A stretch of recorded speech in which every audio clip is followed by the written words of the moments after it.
പരിശുദ്ധാത്മാവേ എന്നിൽ വന്നു നിറയണമേ. പരിശുദ്ധാത്മാവേ കൃപ ചൊരിയണമേ.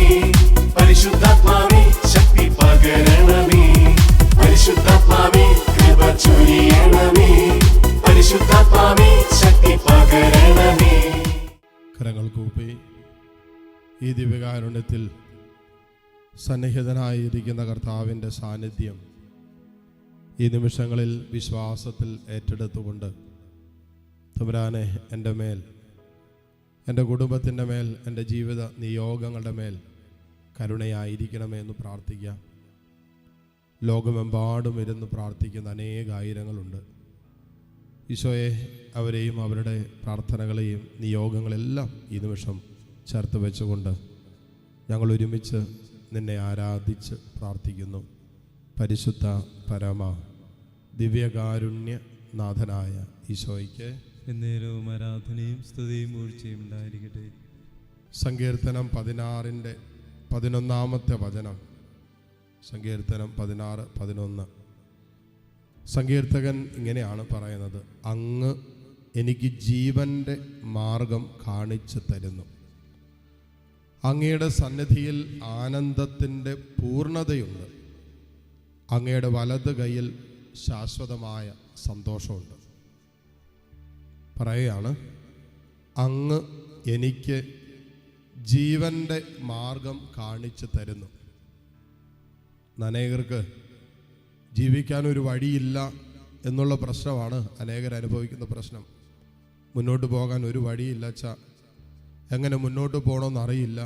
എല്ലാ മേഖലകളും അടഞ്ഞുപോയി. സാമ്പത്തിക മേഖലകളിൽ ഞെരുക്കങ്ങളുണ്ട്, പഠന മേഖലകൾ അടഞ്ഞു, ജോലിയില്ലാത്ത അവസ്ഥകൾ, അങ്ങനെ നിരവധിയായ വഴി അടഞ്ഞ ജീവിതത്തിൻ്റെ അനുഭവങ്ങളിലൂടെ കടന്നു പോകുന്ന മക്കൾ ഇതിനകത്തുണ്ടാകാം.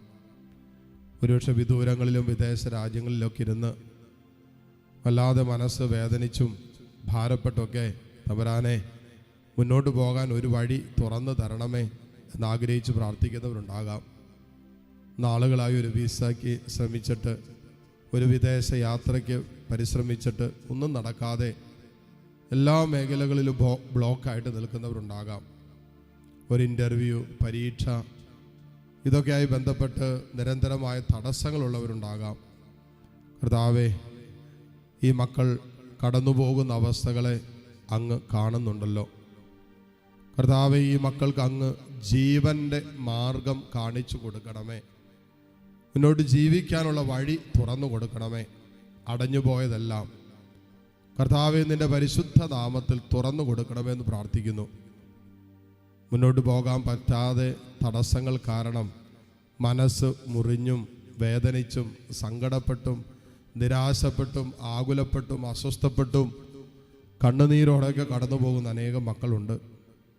പിടിച്ചു നിൽക്കാൻ പറ്റണില്ല എന്ന് പറയുന്ന അനേകം മക്കൾ എന്തെങ്കിലും കടുംകൈ ചെയ്തു പോകുമോ എന്നുള്ള ആശങ്കയുടെയും ഭയത്തിൻ്റെയും നടുവിൽ കഴിയുന്നവർ, കർത്താവേ, സങ്കീർത്തകന് അങ്ങ് ജീവൻ്റെ വഴി മാർഗം കാണിച്ചു കൊടുത്തതുപോലെ ഈ മക്കൾക്ക് അങ്ങ് ജീവൻ്റെ മാർഗം കാണിച്ചു കൊടുക്കണമേ. എന്നിട്ട് സങ്കീർത്തകൻ കൂട്ടിച്ചേർത്തൊരു കാര്യം ഇതാണ്: അങ്ങയുടെ സന്നിധിയിൽ ആനന്ദത്തിൻ്റെ പൂർണ്ണതയുണ്ട്. നമ്മളെല്ലാവരും ആഗ്രഹിക്കുന്നൊരു കാര്യമാണ് സമാധാനവും സന്തോഷമൊക്കെ. സങ്കീർത്തകൻ പറഞ്ഞ കർത്താവിൻ്റെ സന്നിധിയിൽ ആനന്ദത്തിൻ്റെ പൂർണ്ണതയുണ്ട്. കുറച്ചല്ല, 80%, 90%, ആനന്ദത്തിൻ്റെ പൂർണ്ണതയുണ്ട് എന്നാണ് സങ്കീർത്തകൻ പറഞ്ഞത്. എന്ന് പറഞ്ഞാൽ സങ്കീർത്തകൻ അനുഭവിച്ച കാര്യം പറയുന്നത്. പാപത്തിൻ്റെ പടുകുഴിയിൽ പോയപ്പോൾ അനുഭവിക്കാത്ത, പാപം ചെയ്തപ്പോൾ കിട്ടാത്ത ഒരു ആനന്ദ സന്തോഷം കർത്താവിൻ്റെ സാന്നിധ്യത്തിൽ സങ്കീർത്തകൻ അനുഭവിക്കുക. ഇന്നലകളിൽ രാജ്യത്വം അനുഭവിച്ചപ്പോൾ കിട്ടാത്തൊരാനന്ദം കർത്താവിൻ്റെ സാന്നിധ്യത്തിൽ സങ്കീർത്തകൻ അനുഭവിക്കുക. അവിടെ സങ്കീർത്തകൻ ദാവീദ് പറയുകയാണ്: ദൈവമേ, അങ്ങയുടെ സന്നിധിയിൽ എനിക്ക് ആനന്ദത്തിൻ്റെ പൂർണ്ണതയുണ്ട്. ഇത് അനുഭവിക്കുന്നതാണ് ഒരു ക്രിസ്തീയ ജീവിതം. യഥാർത്ഥ ആത്മീയ ജീവിതം കർത്താവിൻ്റെ സാന്നിധ്യം വെച്ച് തരുന്ന, ഈ സാന്നിധ്യം തരുന്ന ഒരു ആനന്ദം, ഇത് അനുഭവിക്കാൻ പഠിക്കുന്നിടത്താണ് ആ സാന്നിധ്യത്തിൽ ഇരിക്കാൻ പറ്റുക, ആ സാന്നിധ്യത്തിൽ ആനന്ദിക്കാൻ പറ്റുക, ആ സാന്നിധ്യം ഏറ്റവും സന്തോഷപ്രദമായ അനുഭവമായിട്ട് മാറുന്നത്. കർത്താവിൻ്റെ കൂടെ ഇരിക്കാൻ പഠിക്കുന്നിടത്താണ്. കർത്താവെ, ഞങ്ങളെയും നിൻ്റെ സാന്നിധ്യത്തിൽ ഇരിക്കാൻ, അപ്പോഴാണല്ലോ ആ സാന്നിധ്യത്തിൽ ഇരിക്കുന്നതിൻ്റെ ആനന്ദം ഞങ്ങൾക്ക് അനുഭവിക്കാൻ പറ്റുക. ആ സാന്നിധ്യം തരുന്ന സമാധാനം ഞങ്ങൾക്ക് അനുഭവിക്കാൻ പറ്റുക. ആ സാന്നിധ്യം തരുന്ന ശാശ്വതമായ സന്തോഷം ഞങ്ങൾക്ക് അനുഭവിക്കാൻ പറ്റുക.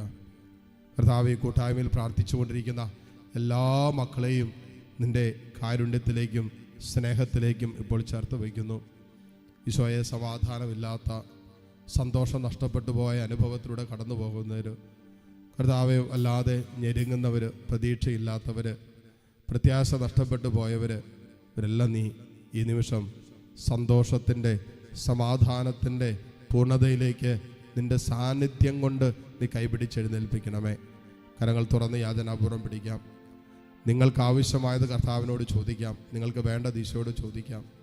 കർത്താവ് നമ്മുടെ ആവശ്യങ്ങൾക്കും ഉപരിയായി നമ്മുടെ ജീവിതത്തിൽ കൂട്ടിച്ചേർക്കുന്നവനാണ്. ഒരുപക്ഷെ നമ്മുടെ ആഗ്രഹങ്ങളെല്ലാം അവൻ മാനിച്ചു തന്നെന്ന് വരില്ല. പക്ഷേ നമുക്ക് നന്മയായിട്ടുള്ളത് എന്താണെന്നറിയുന്നവൻ ദൈവമായതുകൊണ്ട് നമുക്ക് ആവശ്യമായത് തക്ക സമയത്ത് കർത്താവ് തരും. അതിലെ പത്രോസ്ലീഹ പറഞ്ഞത്, മക്കളെ, കർത്താവിൻ്റെ ശക്തമായ കരത്തിൻ്റെ കീഴെ നിങ്ങൾ താഴ്മയോടെ നിൽക്ക്. തക്ക സമയത്ത് കർത്താവ് നിന്നെ ഉയർത്തും. ദൈവമേ, ഈ മക്കളെ നീ ഉയർത്തുന്ന സമയമായി നിമിഷങ്ങൾ മാറട്ടെ.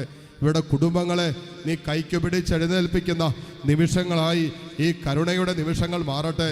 ദൈവമേ, തകർന്നുപോയ ജീവിതങ്ങൾ പുനരുദ്ധരിക്കപ്പെടുന്ന സമയമായി ഈ സമയം മാറട്ടെ. നിരാശയിൽ ആണ്ടുപോയ മക്കളിലേക്ക് പ്രത്യാശ നിറയുന്ന സമയമായി ഇത് മാറട്ടെ. അമിത ഭയത്തിലേക്കും ആകുലതകളിലേക്ക് വീണുപോയ മക്കളിലേക്ക് കർത്താവേ, നിന്റെ ധൈര്യം പ്രവഹിക്കുന്ന സമയമായിട്ട് ഈ നിമിഷങ്ങളിൽ മാറട്ടെ. കരങ്ങൾ ഉയർത്തി എല്ലാ ദൈവമക്കളും കർത്താവിൻ്റെ സാന്നിധ്യം വിശ്വാസത്തിൽ അംഗീകരിച്ച് കണ്ണ് തുറന്ന് കണ്ട് കർത്താവിനെ സ്തുതിക്കട്ടെ. ഹല്ലേലൂയ, ഹല്ലേലൂയ, ഹല്ലേലൂയ. ഈശോയെ, നിന്നെ ഞങ്ങൾ ആരാധിക്കുന്നു. കർത്താവേ, നിന്നെ ഞങ്ങൾ സ്തുതിക്കുന്നു. നിന്റെ സാന്നിധ്യത്തിൽ ശാശ്വതമായ ആനന്ദവും സമാധാനവും ഉണ്ടെന്ന് നീ പറഞ്ഞല്ലോ. ദൈവമേ, ഈ സമാധാനം കൊണ്ട്, നീ തരുന്ന സമാധാനം കൊണ്ട്, നീ തരുന്ന സന്തോഷം കൊണ്ട് കർത്താവേ, ഈ സമൂഹത്തെ നീ അഭിഷേകം ചെയ്യണമേ. ഹല്ലേലൂയ, ഹല്ലേലൂയ, ഹല്ലേലൂയ. യേശുവേ ആരാധന, ആരാധന, ആരാധന, ആരാധന. ഈശോയെ ആരാധന, യേശുവേ ആരാധന. ഹല്ലേലൂയ, ഹല്ലേലൂയ, ഹല്ലേലൂയ, ഹല്ലേലൂയ. ഈശോയെ ആരാധന, ആരാധന, ആരാധന. ഈശോയെ, എൻ യാചന കേൾക്കണമേ. കരങ്ങൾ കൂപ്പി നിലവിളി കേൾക്കുന്ന ദൈവമേ, എൻ യാചന കേൾക്കണമേ. കരഞ്ഞു കരഞ്ഞു ഞാൻ തളർന്നിടുമ്പോ കരം പിടിച്ചുയർത്താൻ നീ വരേണമേ. കരഞ്ഞു കരഞ്ഞു ഞാൻ തളർന്നിടുമ്പോ കരം പിടിച്ചുയർത്താൻ നീ വരേണമേ. നിലവിളി കേൾക്കുന്ന ദൈവമേ, എൻ യാചന കേൾക്കണമേ. ഈശോയെ,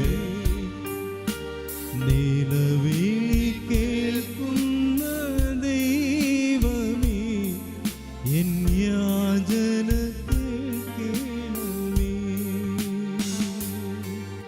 എൻ യാചന കേൾക്കണമേ. ഒരു നിമിഷം കരങ്ങൾ കൂപ്പി ലോകം മുഴുവനെയും കർത്താവിൻ്റെ കാരുണ്യത്തിലേക്ക് സമർപ്പിക്കാം.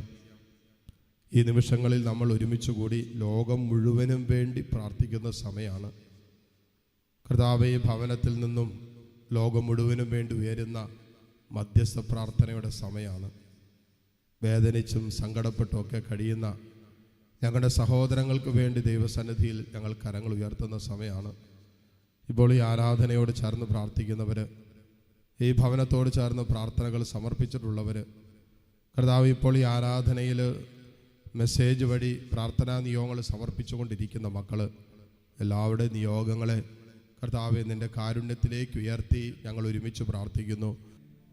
ഒട്ടുമേലായിരുന്ന് ഈ ദിവ്യകാരുണ്യ ഈശോയുടെ ആശീർവാദം സ്വീകരിക്കാൻ ഒരുങ്ങുന്ന ഈ നിമിഷങ്ങളിൽ നമ്മുടേതായ എല്ലാ പ്രത്യേക പ്രാർത്ഥനകളെയും നിയോഗങ്ങളെയും സമർപ്പിക്കാം.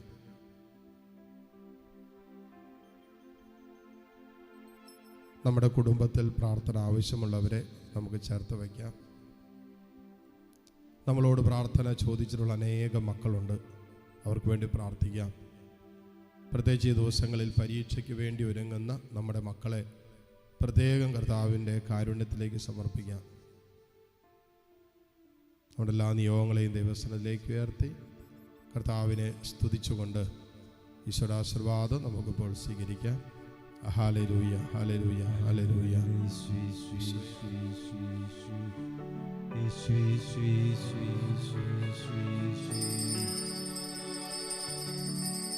ഈശോയെ ഞാനങ്ങേ ശരണപ്പെടുന്നു, ഈശോയെ ഞാനങ്ങേ ശരണപ്പെടുന്നു. പരിശുദ്ധ പരമമാ ദിവ്യകാരുണ്യമേ, എന്നുമെന്നും ആരാധന,